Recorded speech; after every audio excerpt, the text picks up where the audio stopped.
Hi everybody, this is Surtur from Slytherin and I'll be presenting to you a tiny bit of our new game To End All Wars, a grand strategy title set during World War One that allows you as a player to take command of one of the major alliances at the time, trying to defeat your enemies and perhaps even change history. Um, Today we're going to look at a couple of turns of a smaller scenario that comes with the game, since the game is just really too big to cover it in such a video. But it's just to give you a general idea of the gameplay mechanics when it comes to marching and fighting, as well as the interface and the tactics and strategies that can be used. So we're going to jump right into a scenario I prepared with the East Prussia 1914 campaign. But before we do that, let me just take you around the big map that you will play on. In one of the ground campaigns, the whole map will be available to you to march your armies, set up defenses, break through enemy lines, use airplanes, use submarines, naval action, and it's not just Europe, it also includes parts of the Middle East as well for the Middle Eastern campaign, and even off-map regions to allow you to simulate the battles in Africa and East Asia. So in the ground campaign you will be able to play the entire war from 1914 onwards, and even with alternate starting positions to give you different what-if scenarios and how would different war plans have affected the course of the war. Right now, however, we're going to jump into the East Prussia campaign, which takes place in late August 1914. We're playing as the Central Powers here, and the Russians are invading East Prussia, trying to take the fortress city of Königsberg. And it's up to us to defeat two Russian armies and see if we can save the city and perhaps even initiate a counterattack. Let me turn on the military control overlay to quickly give you a glance of how the current balance of power is. And we can see that we have two Russian armies attacking. The first Russian army is moving in here, in green, which is the first Russian army commanded by Paul von Rennenkampf, and he's already making flee two of my troops back to Königsberg, fearing his presence there. The other Russian army is coming in from the south, in the region called Allenstein, and it is led by Alexander Samsonov, which is the Russian second army.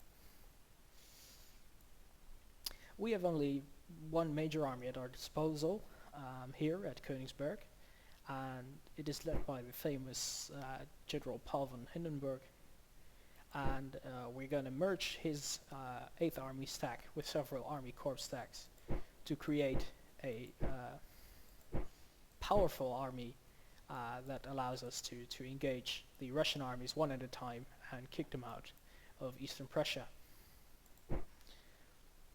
So as you can see, in this region there we have different stacks available to us, garrison stacks, reserve stacks, and army corpses, and we're going to take the 8th army, which is Hindenburg's army, and we're going to drag and drop it over the 20th Army Corps and merge it together, over the 17th Army Corps and merge them together, and over the 1st Army Corps.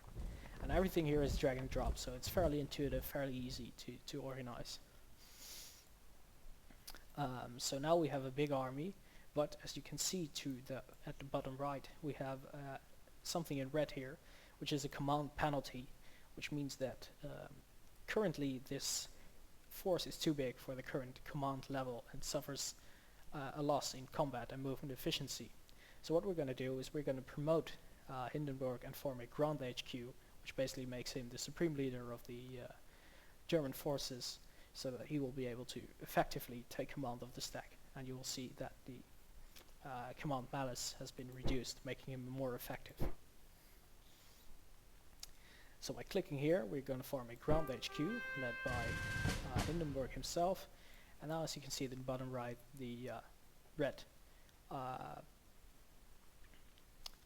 number is gone, and we have more command points available than the army requires, so we're a more effective fighting force. So now what we're going to try to do is to plot the movement in such a way that next turn, next turn we will be able to engage one of these, both of these Russian armies one at a time. So I'm going to take, to initiate the order, I'm going to take my stack of Hindenburg and place him in the region where we want him to advance to. Now this is an offensive action, so we're going to also change his status, not to defensive, but we're giving him offensive posture. After he's done this, we want him to move south to this Russian second army. And as you can see here, this will take about 30 days, which is a great number of turns, with the turn being 7 days only. We prefer to engage them in the same turn, so we can engage the second army without giving the first army, which we engage first, a chance to recover. So we can effectively fight them in separate battles, so they won't be able to use their numerical advantage. So in order to do that, we're going to make use of the railway network that is placed here in the map. So we're going to go to movement orders, and we're going to say move by rail. And you will see a new line forming following the railways itself going down south, and the amount of turns it will take is reduced to 7, which should fit exactly in 1 turn if all goes well. So now that we have reorganized our army and formed a ground HQ under Paul von Hindenburg and plotted his movement, we're going to press and turn and see what will happen when combat is initiated.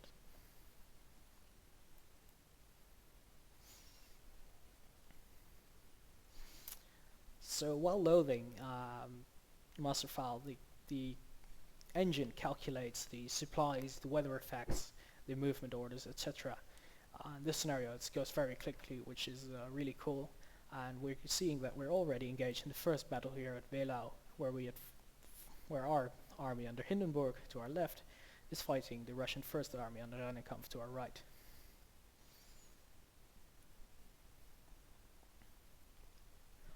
Well, we're going to go for a balanced deployment here just to play it safe. We don't want to lose too many men before we engage the second army, so we're going to go for a cautious battle.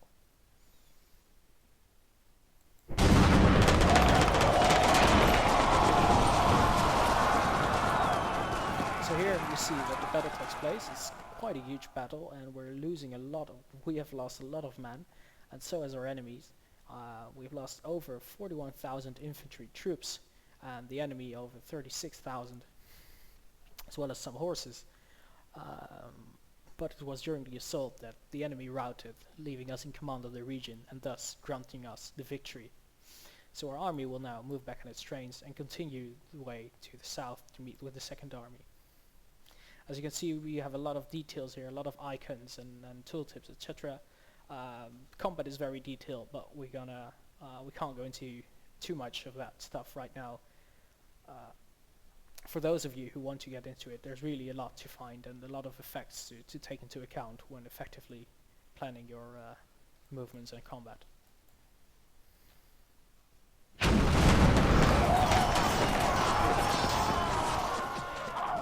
And this is a shocking event actually. Rather than retreating to another region, the enemy general Rennenkampf has engaged my now hardly defended fortress of Königsberg and is defeating the troops stationed outside of it and is besieging the city right now. So this is a very negative point, bad point for me, and something I will have to take into account in the coming turns.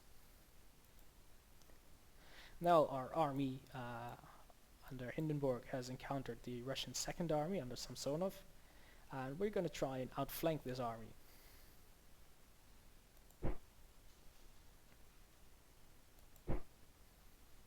So we're going to use our reserves to reinforce the flanks and try and force them into a rout. Let's see what happens. And nothing is going as planned today, as my army has failed to effectively defeat the Russian force. Samsonov held his ground and pushed me back, both of us suffering about the same losses, about 14,000 men, close to 15,000. And we're pushed back.